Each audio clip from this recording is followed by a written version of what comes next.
ನಮಸ್ಕಾರ, ಶಾಂತಿ ಶೆಣೈ ವ್ಲಾಗ್ಸ್ಗೆ ನಿಮಗೆಲ್ಲರಿಗೂ ಸ್ವಾಗತ.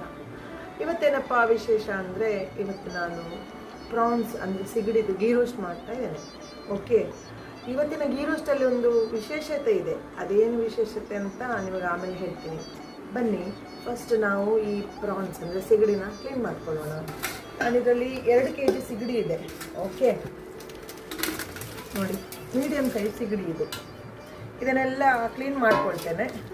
ಕ್ಲೀನ್ ಮಾಡಿಕೊಂಡು ವಾಶ್ ಎಲ್ಲ ಮಾಡಿ ಇದನ್ನು ಮ್ಯಾರಿನೇಷನ್ ಹೇಗೆ ಮಾಡೋದು ಇದೆಲ್ಲ ನಿಮಗೆ ತೋರಿಸ್ತೇನೆ. ಇದನ್ನೀಗ ಕ್ಲೀನ್ ಮಾಡ್ತೇನೆ. ಫಸ್ಟಿಗೆ ಇಷ್ಟು ಕ್ಲೀನ್ ಮಾಡಲಿಕ್ಕೆ ನನಗೆ ಒಂದು ಹಾಫ್ ಆನ್ ಅವರ್ ಆದರೂ ಬೇಕು, ಯಾಕಂದರೆ ಇದು ತುಂಬ ನೀಟಾಗಿ ಕ್ಲೀನ್ ಮಾಡಬೇಕು ನನಗೆ. ಆಮೇಲೆ ಇದನ್ನು ವಾಶ್ ಎಲ್ಲ ಮಾಡಿ ಇದನ್ನು ಮ್ಯಾರಿನೇಷನ್ ಮಾಡಿ ನೆಕ್ಸ್ಟ್ ಏನು ಮಾಡೋದು ಅಂತ ಆಮೇಲೆ ಹೇಳ್ತೇನೆ. ಓಕೆನಾ?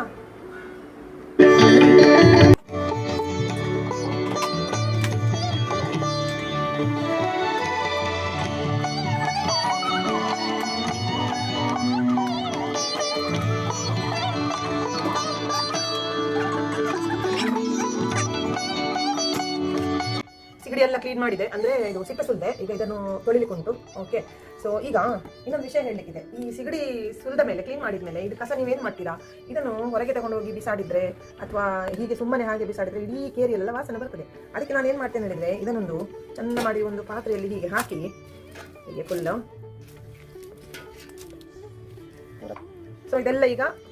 ಸೊ ಇದನ್ನೆಲ್ಲ ಈಗ ಈ ಪಾತ್ರೆಯಲ್ಲಿ ಹಾಕಿಟ್ಟಿದ್ದೇನೆ. ಇದನ್ನೇನು ಮಾಡ್ತೇನೆ ಅಂದರೆ ಫ್ರೀಸರಲ್ಲಿ ಇಡ್ತೇನೆ. ಇದು ಗಟ್ಟಿ ಆಗ್ತದೆ, ಆಯ್ತಾ? ಆಮೇಲೆ ನಾಳೆ ಬೆಳಿಗ್ಗೆ ಈ ಕಸದವ್ರು ಬರ್ತಾರೆ, ಒಂದು 6:30-7 ಗಂಟೆ ಅಷ್ಟೊತ್ತಿಗೆ ಬರ್ತಾರೆ. ಆಗ ಇದನ್ನು ಹಾಗೆ ತಗೊಂಡೋಗಿ ಹೊರಗೆ ಇಟ್ಟರೆ ಏನಾಗ್ತದೆ ಹೇಳಿದ್ರೆ, ಅವರ ಬಕೆಟ್ಗೆ ಹಾಕಿ ತಗೊಂಡು ಹೋಗ್ತಾರೆ, ಆಯ್ತಾ? ಇದನ್ನು ಯಾವುದೇ ಕಾರಣಕ್ಕೆ ತೊಟ್ಟೆಯಲ್ಲಿ ತುಂಬಿಸಿ ಅಲ್ಲಿ ಕೊಂಡೋಗಿ ಇಡಬೇಡಿ, ಯಾಕಂದ್ರೆ ಅವರು ತೊಟ್ಟೆಯಲ್ಲಿ ಇದನ್ನು ಖಾಲಿ ಮಾಡಿ ತೊಟ್ಟೆಯನ್ನು ಅಲ್ಲೇ ಬಿಸಾಡಿ ಹೋದ್ರೆ ಮತ್ತೆ ಇಡೀ ಕೇರಿಗೆ ವಾಸನೆ. ಪ್ಲಸ್ ರಾತ್ರಿ ಏನಾದ್ರು ಇದನ್ನು ಹೊರಗಿಟ್ಟರೆ ಇದು ಅಲ್ಲೇ ಉಳ್ಕೊಂಡ್ರೆ ಅಕ್ಕಪಕ್ಕದಲ್ಲಿದ್ದ ನಾಯಿಗಳೆಲ್ಲ ಬಂದು ಇದನ್ನು ಇಡೀ ಊರು ಮಾಡಿ ಬಿಡ್ತವೆ. ವಾಸನೆಯಲ್ಲಿ ನಿಲ್ಲಿಕ್ಕಾಗುದಿಲ್ಲ. ಅದಕ್ಕೋಸ್ಕರ ನಾನು ಇದನ್ನು ಫ್ರೀಸ್ ಮಾಡಿ ಇಟ್ಟು ಕಸದವರು ಕಸ ಕೊಂಡೋಗ್ಲಿಕ್ಕೆ ಬರುವ ಟೈಮಲ್ಲಿ ಹೊರಗೆ ತಗೊಂಡೋಗಿ ಇಡುದು, ಆಯ್ತಾ? ಆಮೇಲೆ ಇನ್ನೊಂದು ವಿಷಯ, ಇದು ನೋಡಿ, ಇದು ನಾನು ಸ್ವಲ್ಪ ತಲೆ ಇಟ್ಕೊಂಡಿದ್ದೇನೆ ಇದರದ್ದು ಸಿಗಡಿದು, ಆಯ್ತಾ? ಇದು ತಲೆ ಯಾಕೆ ಅಂದರೆ ಇದರಲ್ಲೊಂದು ಸೀಕ್ರೆಟ್ ಇದೆ. ಇದನ್ನು ಚಂದ ಮಾಡಿ ತೊಳೆದು 1 ಗ್ಲಾಸ್ ನೀರು ಹಾಕಿ ಒಂದು 5 ನಿಮಿಷ ಇದನ್ನು ಕುದಿಸಿ ಇದನ್ನು ಗಾಳಿಸಿ ಇದರ ನೀರನ್ನು ಫ್ರೀಸರಲ್ಲಿ ಅಥವಾ ಫ್ರೀಸರಲ್ಲಿ ಇಟ್ಟರೆ ತುಂಬ ಸಮಯ ಇಡ್ಬೋದು, ನಿಮಗೆ ಬೇಕಾದಾಗ ಹೊರಗೆ ತೆಗಿಬೋದು. ಇದರ ನೀರು ಯಾಕಂದರೆ ನೀವು ಫಿಶ್ ಕರಿ ಎಲ್ಲ ಮಾಡ್ತೀರಲ್ಲ, ಆಗ ಈ ನೀರನ್ನು ಅದಕ್ಕೆ ಹಾಕಿದರೆ ಸೂಪರ್ ಟೇಸ್ಟ್ ಆಗ್ತದೆ. ಹೋಟೆಲ್ನವರದ್ದು ಫಿಶ್ ಕರಿ ರೈಸ್ದು ಕರಿ ಮಾಡ್ತಾರಲ್ಲ, ಅದರ ಗುಟ್ಟು ಇದೆ. ಸೊ ನೀವು ಸಹ ಒಮ್ಮೆ ಟ್ರೈ ಮಾಡಿ ನೋಡಿ, ಓಕೆನಾ? ನನ್ನ ಅಮ್ಮ ನೋಡಿ ಇದರ ಮಧ್ಯದಲ್ಲಿ ಒಂದು ಒಳ್ಳೆ ದೊಡ್ಡ ಕೆಲಸ ಮಾಡ್ತಾ ಇದ್ದಾರೆ. ನೋಡಿ, ಪಕ್ಕದ ಮನೆಯವರು ನಮಗೆ ಹಲಸಿನ ಹಣ್ಣು ಕೊಟ್ಟಿದ್ದಾರೆ. ಇದು ಸಾಫ್ಟ್ ಹಲಸಿನ ಹಣ್ಣು. 2 ಟೈಪ್ ಹಲಸಿನ ಹಣ್ಣು ಬರ್ತದೆ, ಒಂದು ಗಟ್ಟಿ ಒಂದು ಸಾಫ್ಟ್, ಆಯ್ತಾ? ಇದು ಸಾಫ್ಟ್ ಇದ್ದದ್ದು. ಇದು ಈಗ ಇದರದ್ದು ತಿಂಡಿ ಮಾಡ್ತೇವೆ 2 ಥರದ್ದು. ಇದು ಹೇಗೆ ಮಾಡಿದ್ರೆ ನೆಕ್ಸ್ಟ್ ಬ್ಲಾಗಲ್ಲಿ ಹಾಕ್ತೇನೆ, ಓಕೆನಾ? ಈಗ ಬನ್ನಿ ಇದಕ್ಕೆ ವಾಶ್ ಮಾಡುವ. ವಾಶ್ ಮಾಡುವ ಅಂದರೆ ನಾನು ಮಾಡ್ತೇನೆ, ನೀವು ಮಾಡೋದು ಬೇಡ.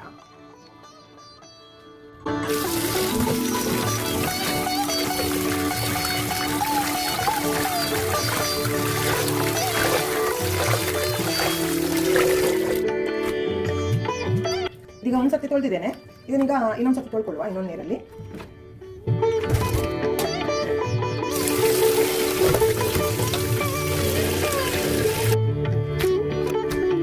ಈಗ 1 ನಿಂಬೆ ಹಣ್ಣಿನ ರಸ,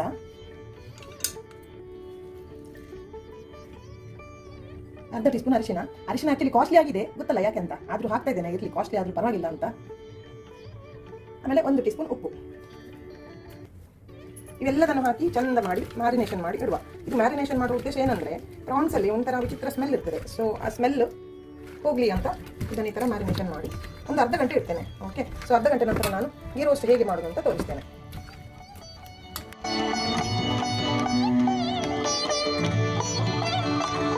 ಈಗ ಪ್ರಾನ್ಸ್ ಗೀ ರೋಸ್ಟ್ ಮಾಡುವ. ಅರ್ಧ ಗಂಟೆ ಆಗಿದೆ ಮ್ಯಾರಿನೇಷನ್ ಆಗಿ. ಸೊ ಗೀ ರೋಸ್ಟ್ ಅಂದರೆ ಫಸ್ಟ್ ಹಾಕಬೇಕಾದ ಗೀ ಅಲ್ವಾ, ಅಂದರೆ ತುಪ್ಪ ಚೂರೇ ಹಾಕ್ಕೊಳ್ತೇನೆ, ಯಾಕಂದರೆ ಮಸಾಲದಲ್ಲಿ ಮಾಡುವಾಗ ತುಪ್ಪ ಹಾಕಿದ್ದೇನೆ.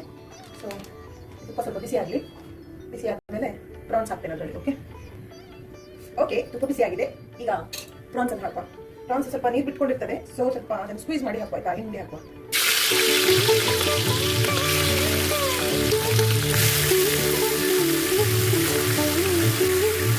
ಪ್ರಾನ್ಸ್ ಜಾಸ್ತಿ ಬೇಯಿಸ್ಕೊಳ್ಳಿಕ್ಕಿಲ್ಲ, 2 ನಿಮಿಷ ನೋಡಿ, ಯಾಕಂದರೆ ಪ್ರಾನ್ಸ್ ಜಾಸ್ತಿ ಬೇಯಿಸಿದ್ರೆ ರಬ್ಬರ್ ಆಗ್ತದೆ.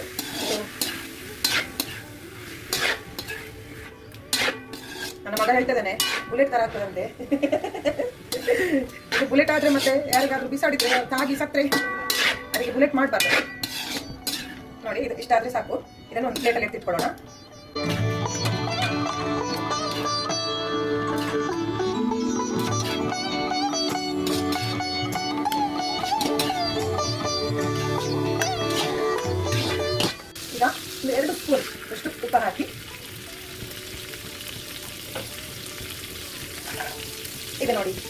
ನಂದು ಗೀ ರೋಸ್ಟ್ ಮಸಾಲ, ಇದು ಗೀ ರೋಸ್ಟ್ ಪೇಸ್ಟ್. ಇದನ್ನು ನಾನು ಯಾವಾಗಲೂ ಮಾಡಿಟ್ಟಿರ್ತೇನೆ, ಯಾಕಂದರೆ ಅರ್ಜೆಂಟ್ ಗೀ ರೋಸ್ಟ್ ಮಾಡಲಿಕ್ಕಿದ್ರೆ ಇದನ್ನು ನಾನು ಯೂಸ್ ಮಾಡ್ತೇನೆ. ಸೊ ಈ ಪೇಸ್ಟನ್ನು ಹೇಗೆ ಮಾಡೋದು ಹೇಳಿ ಇದರದೊಂದು ಸೆಪರೇಟ್ ವಿಡಿಯೋ ಮಾಡಿ ನಾನು ಹಾಕ್ತೇನೆ. ಇವಾಗ ಈ ಗೀ ರೋಸ್ಟ್ ಪೇಸ್ಟನ್ನು ಇದಕ್ಕೆ ಆ್ಯಡ್ ಮಾಡ್ಕೊಳ್ತೇನೆ.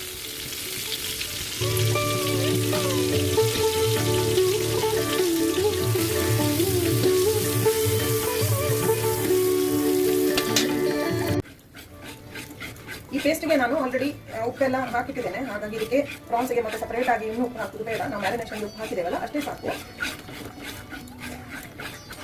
ನೋಡಿ ಇದೀಗ ಕುದೀತಾ ಇದೆ. ಇದಕ್ಕೆ ನಾವೀಗ ಅರ್ಧ ಬೇಯಿಸಿಟ್ಟ ಪ್ರಾನ್ಸ್ ಅನ್ನು ಹಾಕುವ.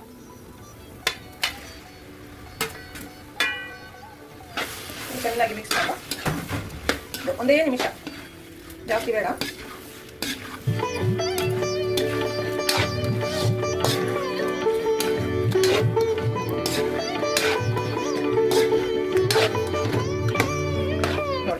ಪ್ರಾನ್ಸ್ ರೆಡಿ ಆಗಿದೆ. ಈಗ ಗ್ಯಾಸ್ ಆಫ್ ಮಾಡುವ. ಇದಕ್ಕೆ ಇವಾಗ ಒಂದು ಸ್ಪೆಷಲ್ ಟಚ್ ಕೊಡ್ಲಿಕ್ಕೆ ಉಂಟು, ಅದೇನು ಅಂತ ಈಗ ಹೇಳ್ತೇನೆ. ಈಗ ಒಗ್ಗರಣೆ ತವಾದಲ್ಲಿ ಒಂದು ಚೂರು ಗೋಡಂಬಿ ಬೀಜ, ಕ್ಯಾಶ್ಯೂ ನಟ್ ಆಯ್ತಾ, ಇದನ್ನು ಹಾಕಿ ಇದನ್ನು ಸ್ವಲ್ಪ ಕೆಂಪಗೆ ಹುರ್ಕೊಳ್ಳೋಣ.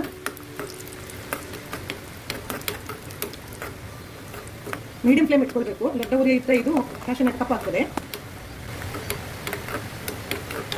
ನೋಡಿ ಈಗ ಇದಕ್ಕೆ ಬಣ್ಣ ಬಂತು ನೋಡಿ. ಈಗ ಫ್ಲೇಮ್ ಆಫ್ ಮಾಡುವ. ಆಫ್ ಮಾಡಿ ಈಗ ಇದಕ್ಕೆ ಕರಿಬೇವಿನೆಲೆ ಹಾಕ್ತೇನೆ. ಓಕೆ,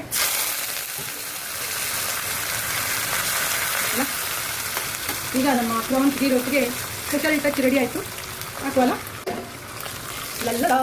ನೋಡಿ ಇದೊಂದು 5 ನಿಮಿಷ ಮುಚ್ಚಿಡುವ, ಆಮೇಲೆ ಓಪನ್ ಮಾಡಿ ಸರ್ವ್ ಮಾಡಲಿಕ್ಕೆ ready. Prawns ghee roast ready.